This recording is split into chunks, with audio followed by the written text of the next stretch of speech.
ہے جی کہ حضرت علی نے اپنے بیٹوں کے نام صدیق عمر رکھے، عثمان رکھے ہیں، تو صدیق عمر نے اپنے بیٹوں کے نام حسن حسین، وہ تو بعد میں پیدا ہوئے ہیں نا بھائی، پہلے پیدا ہوتے تو وہ بھی رکھ لیتے، اس میں کیا جھگڑا ہے؟ پہلے یہ بات تو مان لو نا کہ ان کا اگر صدیق عمر عثمان سے جھگڑا ہوتا تو اولاد کے نام تو نہ رکھتے نا، پہلی بات تو مان لو، اگلی بات تو سمجھ جائے گا، حضرت علی تو بعد میں آئے نا، حضرت ابو بکر عمر عثمان تو پہلے گزر گئے، تو پہلے کیسے نام رکھ لیتے ان کی اولاد کے؟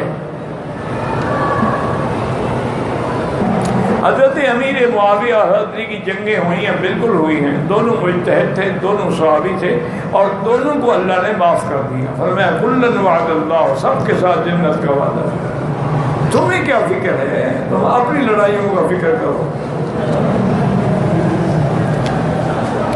ان کو تو اللہ نے معافی کا اعلان بھی کر دیا، بتلا بھی دیا۔